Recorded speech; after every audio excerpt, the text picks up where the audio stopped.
Dear children, now we are going to learn the prose My Reminiscence. What is the social and environmental issues? Social and environmental issues mean here, in Tamil it is called as Chutruchulal. So that after learning this lesson, you learn environmental issues. Please children listen. See the picture. How it is? Is it wonderful? Oh, nice picture. The portrait of nature. Nature gives pleasant to us. Do you know? Nature, here what do you see in the picture? Falls, mountain, top trees, streams, flowers, and so many things are there. Okay? Do you like nature? Oh, very nice. What is that inside the picture?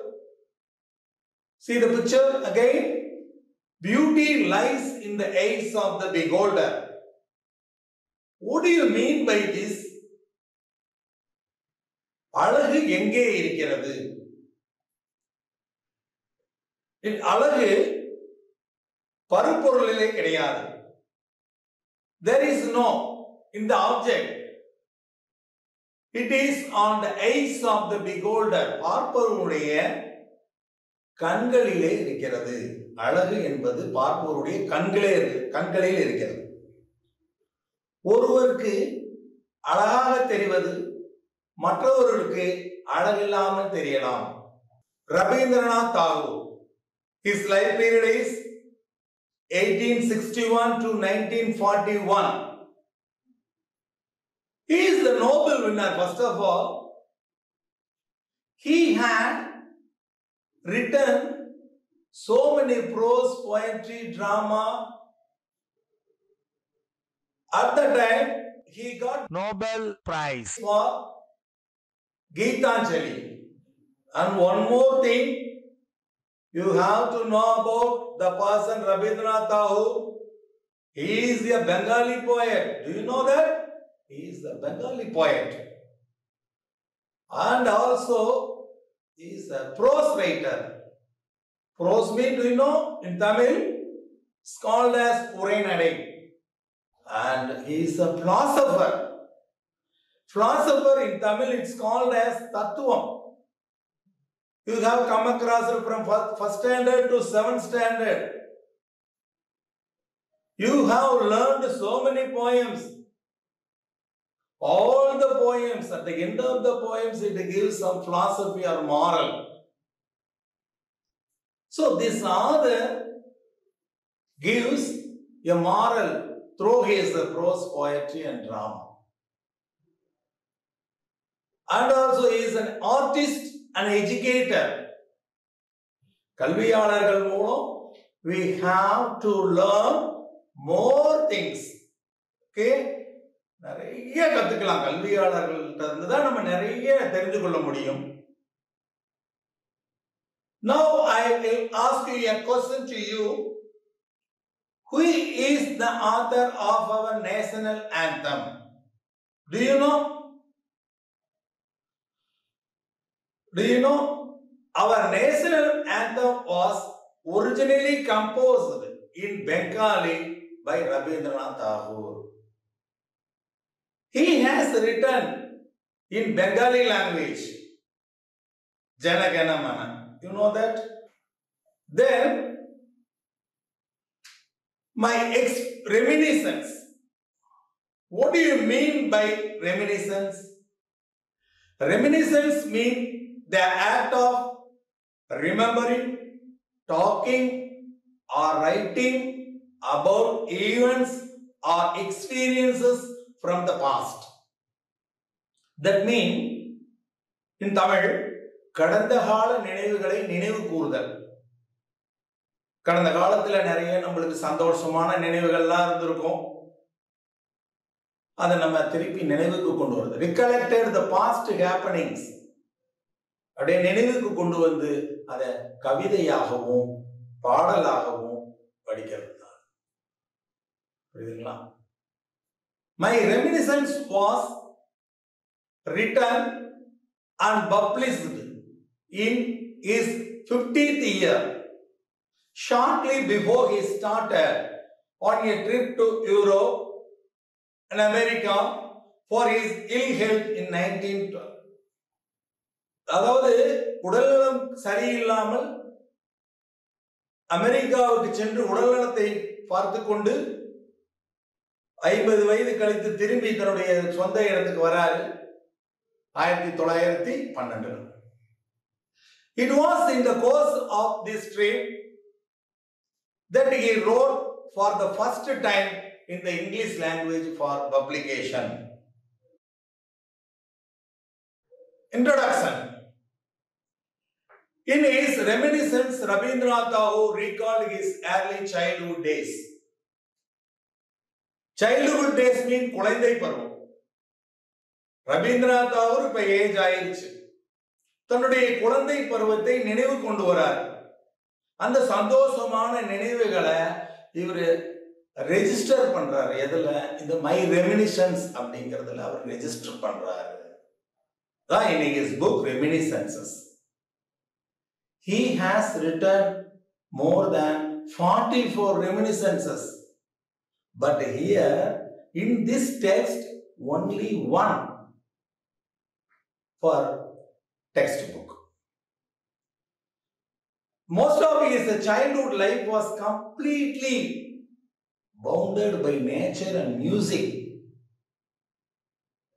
We people listening music, enjoying nature. எல்லாருக்குமே பிடிக்குமா இல்லையா?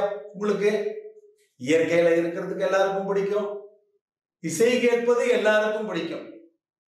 அதே மாதிரி இவருடைய குழந்தை பருவத்துல எப்பொழுதும் இயற்கையும் இசையும் சார்ந்தே இருந்தது.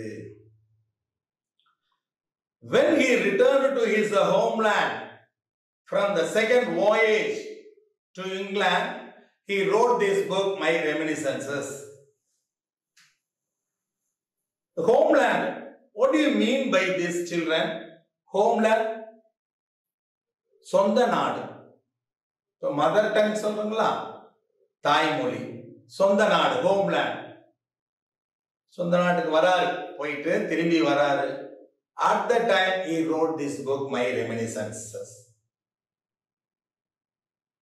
In that book he recollected his days along with the wooded banks of river Ganges. Ganges, do you know? Gangai Nadi. When he was a child, he has enjoyed in the banks of the river Ganges. குழந்தை பருவமாக இருக்கும் பொழுது ரவீந்திரநாத் தாகூர் அந்த கங்கை நதியின் கரையிலே விளையாண்டு கொண்டும் சந்தோஷமாக இருந்திருக்கிறார். அதை இந்த இடத்திலே நினைவு கூர்ந்து இந்த பாடப்பகுதியில நம்மளுக்கு கொடுத்திருக்கிறார். Important words in this text. Ineffable, beyond expression, too great to be expressed. கற்பனைக்கு அப்பால் சொல்லக்கூடிய விஷயங்கள். Languid, moving slowly, மெதுவாக நகருதல்.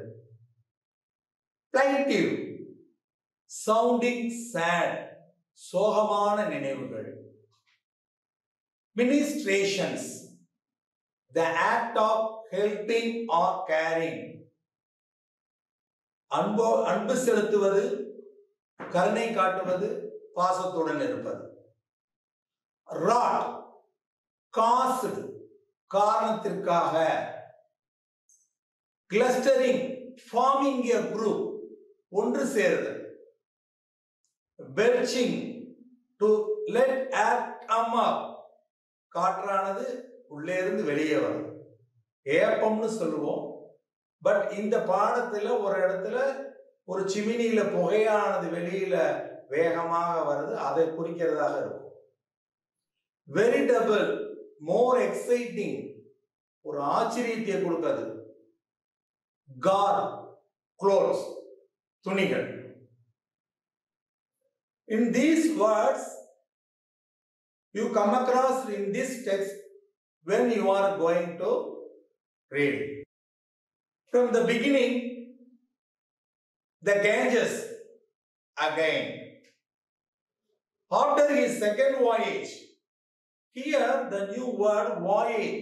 What do you mean by this voyage? பயணம். குறிப்பாக கடல் பயணம். The author stayed with his brother Jyoti Indra and sister-in-law who were living in a villa named Maran's Garden at Chandarnagur. Villa, a new word. It is an individual house. We have to know so many words for house. Cottages, குடிசை வீடு. Hut, small house. Like this villa, individual house. So, the author is living in a house. That means author's brother, Jyoti Indira. The name of the villa is Maran's Garden at Chandarnagur. It is located in Chandarnagur. இடத்தில் இருக்கக்கூடிய தன்னுடைய சகோதரருடைய வீட்டிலே அவர் இருக்கிறார். He enjoyed in that place ineffable days and night. Rabindranath Tagore is living along with his brother. Days and night. பகல் இரவு அங்கேயே இருக்கிறார். நிறைய சந்தோஷமா இருக்கு. He can't express in words. வார்த்தைகளை சொல்ல முடியல. அவ்வளோ சந்தோஷமா இருக்கார். Languid with joy. மெதுவா போகுது நேரம் அப்படியே. Languid. Moving slowly. மெதுவா அப்படியே போகுது. Sad with longing. எதையோ எதிர்பார்த்து கொண்டு இனிமையான கீதங்களை கேட்டுக்கொண்டு அந்த இடத்துல அவர் சந்தோஷமா அந்த நதிக்கரையை பார்த்து கொண்டு சந்தோஷமா இருக்கிறார். ஒரு மலை பிரதேசத்துல நதியானது ஓடி வருது. அந்த மலைகள், அந்த பசுமையான இடங்கள் பார்ப்பதற்கே ரொம்ப ரம்மியமான சூழலாக இருக்கும். அதுல இசை வேற, இயற்கையாக இசை கிடைக்கிறது. அங்கே என்ன? Babbling sound of the river, attuned to the plaintive babbling sound of the river. Babbling, குழந்தையுடைய உளறல் மொழி. அதுக்கு இன்னும் சொல்லுவாங்க மர்மரிங் சவுண்டுன்னு கூட சொல்லுவாங்க. இங்க இந்த ஆத்தர், இந்த கவிஞர் என்ன சொல்லியிருக்கிறாருன்னா, அந்த சலசலன்னு ஓடக்கூடிய சத்தம் நம்ம கேட்கலாம். அமைதியா இருக்கும் பொழுது அந்த சத்தமானது கேட்கும். வீட்டுல இருக்கிறோம், வீடு இருக்கும்போது பகல்ல வால் கிளாக்கா இருக்கட்டும், டேபிள் கிளாக்ல சத்தம் எல்லாம் கேட்காது. இரவு பொழுதுல பாருங்க அந்த அமைதியா அந்த சத்தம் கேட்கும். அதே மாதிரி அந்த ஓடையிலே ஸ்ட்ரீம்னா நீர் ஓடை, அந்த ஓடையில அந்த சத்தமானது பேப்ளிங் சவுண்ட் ஆஃப் த ரிவர்ல கேட்கிறாரு. அட்டியூட், அதோட இசையும் கலந்து வருது, இசைக்கிறார். Wooded banks, that means that the banks of the river covered by woods. நிறைய மரங்களா இருக்கு அந்த பாதையோரம். அது பக்கத்திலேயே வீடு. அந்த நீரோடை பார்ப்பதற்கு அழகாக இருக்கு. அந்த கேஞ்சஸ் நிறைய நம்ம பார்க்கணும். அப்புறம் பெங்கால் ஸ்கைன்னு சொல்றார், ஃபுல் ஆஃப் லைட்ஸ் சொல்றார். இந்த வானத்துல என்னங்க லைட்ஸ் நிறைய இருக்கும். Stars. It gives a pleasant light to the earth, isn't it? நல்ல அருமையான வெளிச்சத்தை கொடுக்குது அந்த பெங்கால் ஸ்கை. அப்புறம் சவுத் பிரீஸ். பிரீஸ்னா தென்றல் காற்று. காற்றுக்கு நிறைய பெயர். ஏர்னு சொல்லுவோம். ஏர் மீன் the air is present here. இங்க காற்று இருக்கு, நம்ம சுவாசிக்கிறோம். இப்ப காற்று, இதுக்கு வந்து ஏர். wind, one more word is there, wind. wind blows, காற்று வீசுகிறது. தானே, புயல். கஜா புயல். என்ன சொல்லுவாங்க அதுக்கு? சைக்ளோன். அப்போ அந்த காற்றுக்கு என்னென்ன வார்த்தைகள்லாம் நிறைய இருக்கு. ஹரிக்கேன் சொல்லுவோம், ஸ்ட்ராங்னு சொல்லுவோம், இங்க ஹியர் பிரீஸ். அப்ப தென்றல் காற்று எப்படி இருக்கும்? What do you feel? ஜில்லுன்னு அப்படியே அந்த காத்து மென்மையா நம்மளை வருடி கொடுத்து போகும். அந்த டெஸ்கிரிப்ஷன் ஆஃப் நேச்சர், அந்த இயற்கையை அந்த கவிஞர் எப்படி வர்ணிக்கிறார், நம்மளை அந்த இடத்துக்கே கூட்டிட்டு போற மாதிரியான ஒரு உணர்வு. All these were food to the earth. இன்னும் பார்க்கிறார், இந்த இயற்கையே தான் அவருக்கு உணவு.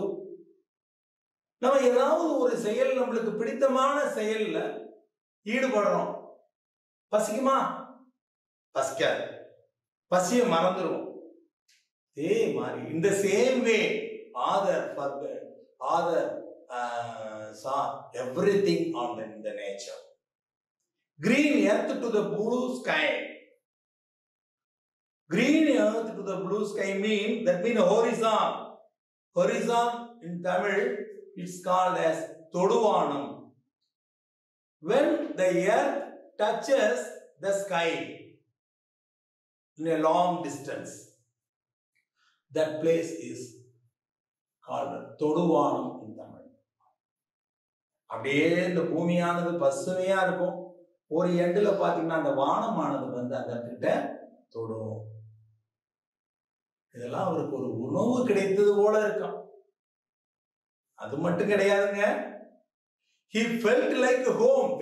வீட்டுல இருக்கிற ஒரு உணர்வு, வீடு மாதிரி இருக்கு. அது இல்லாம recognize the ministration of mother. Ministration, loving and care.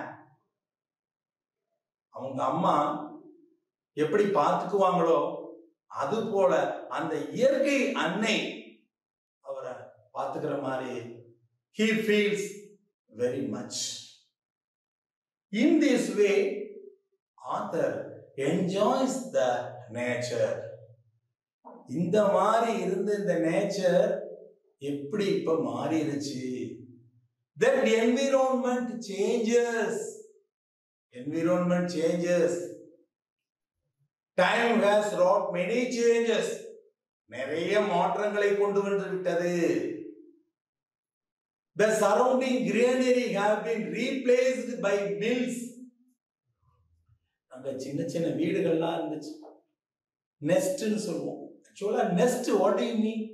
நெஸ்ட்னா கூடு, பறவைகளுடைய கூடு தான் நெஸ்ட் அப்படின்னு சொல்லுவோம்.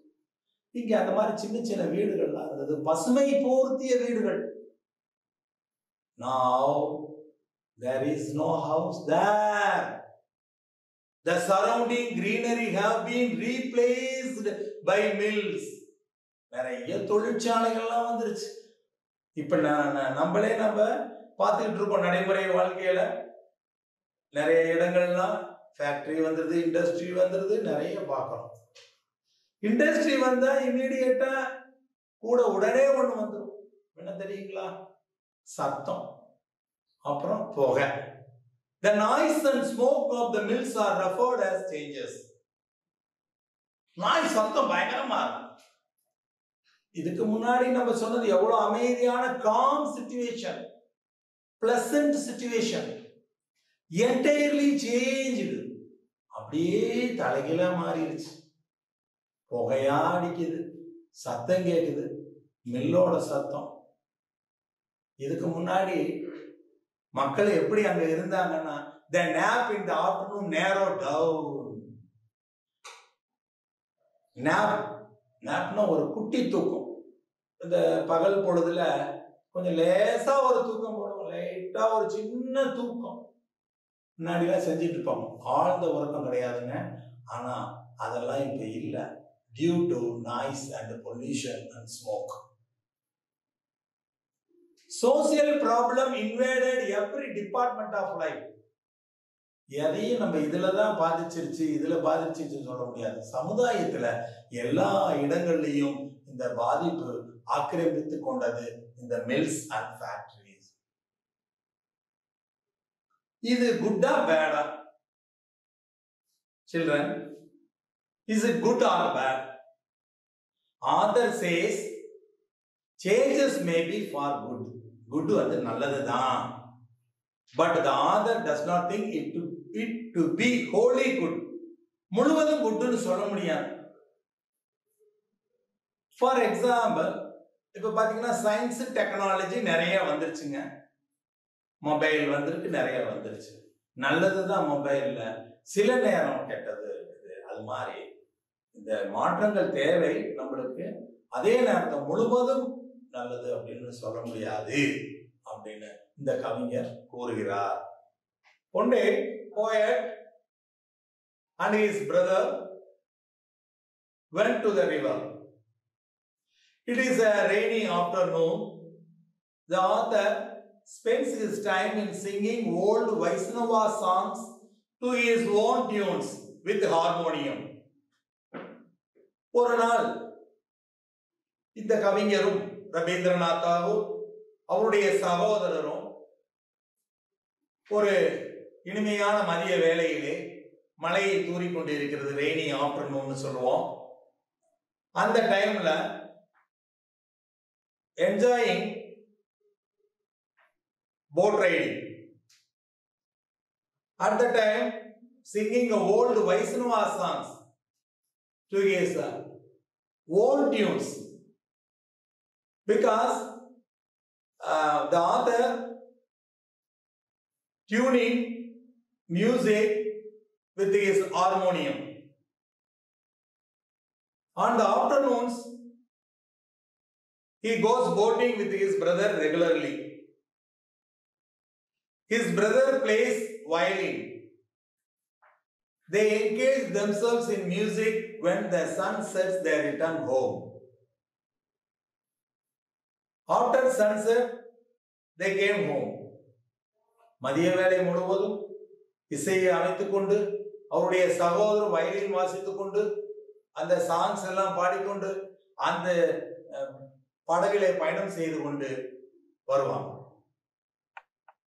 திரும்பி மாலை வேளையிலே திரும்பி வீட்டுக்கு வருவாங்க. அந்த இயற்கையான அழகை ரசித்துக் கொண்டு திரும்ப வீட்டுக்கு வருவாங்க. Then they came to the house, that is villa. அந்த தனி வீடுன்னு சொன்னேன் ஆல்ரெடி உங்களுக்கு. அந்த வீட்டுக்கு திரும்பி வராங்க. அந்த வீடு எப்படி அமைஞ்சிருக்கு அப்படின்னா, அந்த நதிக்கரையை ஒட்டியே இருக்கு. அந்த நதி போட் பக்கத்துல போகும். எப்படி இருக்கும்? நல்லா இருக்குங்களா?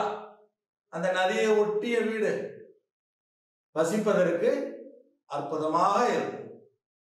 அப்ப அந்த silvery piece restored to be scene.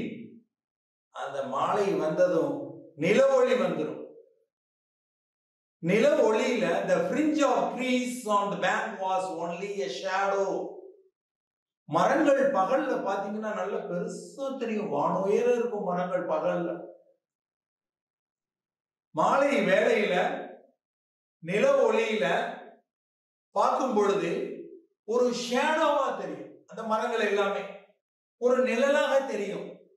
பெரிய மரங்கள் தனித்தனியா தெரியல. எப்படி தெரியும்னா ஒரு சில்வரை போர்த்திய போல் சில்வர் மாதிரி தெரியும். மரங்கள் மட்டும் கிடையாது, அந்த நீர் ஓடைகளும் சில்வர் மாதிரி மின்னிக்கொண்டு போய்கொண்டு இருக்கும். அமைதியாக போய்கொண்டு இருக்கும். போட் எல்லாம் எதுவும் கண்ணுக்கு தெரியாது. இரவு பொழுது வந்துருச்சு, ஊர் அமைதி ஆயிருச்சு. The moonlight glimmers over the stream. அந்த நில ஒளியானது மரங்கள் மீதும் அங்க இருக்கக்கூடிய வீடுகள் மீதும் அந்த ரிவர் அந்த நதியின் மீது பட்டுக்கொண்டு செல்கிறது. இவங்க வீட்டுக்கு போறாங்க. The poet and his brother எல்லாம் வீட்டுக்கு போறாங்க. How that house was constructed? It is an old building. Steps are made by stones. கல்லு, uneven stones. கல்லெல்லாம் பாத்தீங்கன்னா ஒரே மாதிரி இருக்காது, மாறி மாறி இருக்கும் படியெல்லாம். அப்படி உள்ள போனா broad veranda. Veranda பகுதி, திண்ணை பகுதின்னு சொல்றோம்ல தமிழ்ல. அது பெருசா இருக்கு. வரிசையா ரூம் அரேஞ்ச் பண்ணியிருக்கிறாங்க. The rooms were not regularly arranged. Room ஒவ்வொரு ரூமுக்கு போகணும் அப்படின்னா படியேறி போகணும். ரூம்ஸ் வந்து ரெகுலரா அரேஞ்ச் பண்ணணும். It was not on the same level. Somewhere at the very high level, somewhere at the very low. The big sitting room has stained glass windows and colored pictures. அந்த வீட்டில் பார்த்தோம்னா கண்ணாடிகள்லாம் அருமையான coloured pictures எல்லாம் இருக்கும். அந்த பிக்சர்ஸ்ல பார்த்தீங்கன்னா படங்கள், ஓவியங்கள், ஆர்ட், ஒரு ஸ்விங்கிங், ஒரு ஊஞ்சல், 2 persons swinging in the picture. 2 பேர் அந்த ஊஞ்சல்ல உட்கார்ந்திருப்பாங்க. In the background there is a big trees. அழகா இருக்கும் மரங்கள் எல்லாம். One more picture is that. அதுல பாத்தீங்கன்னா பெரிய பேலஸ், அந்த ஊர் மக்கள் வாண்டரிங் ஹியர் அண்ட் தேர், எல்லாம் போவாங்க வருவாங்க, ஊரே அழகா இருக்கும். அந்த மாதிரி pictures, colored pictures hanging in that wall. ஒரு there is a room, round tower on the topmost room in that villa. அந்த வில்லால ஒரு பெரிய ஒரு round tower of the top, பெரிய ரவுண்டா இருக்கும் அந்த room. The room had many windows opening to every side. சுத்தேல கண்ணாடியா இருக்கும் அந்த ரூம், எங்க வேணா பார்க்கலாம். This room was used by the author for writing poetry. From the windows nothing could be seen except the top of the trees. மரங்கள் தான் அங்க தெரியும் உயரமா, வேற எதுவும் தெரியாது. அந்த ரூம்ல இருந்து பார்த்தாருன்னா உயரமான மரங்கள்லாம் தெரியும். Open sky could be seen. அப்புறம் வானம் தெரியும். மரங்கள் நல்லா உயர்ந்து இருக்கும், வானம் நல்லா தெரியும். The author would sit in this room busy with his evening songs.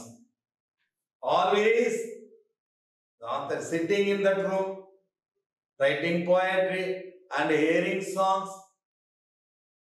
He enjoyed so much in that room, so that at the end of the prose he says, there where is the breast of limitless to sleep, I have built my house for thee, O poesy. கவிதை தேவதையே, இந்த மேக கூட்டங்களுக்கு நடுவே உனக்காக நான் இந்த வீடை கட்டியிருக்கிறேன் அப்படின்னு சொல்லி அந்த பாடத்தை நிறைவு செய்கிறார்.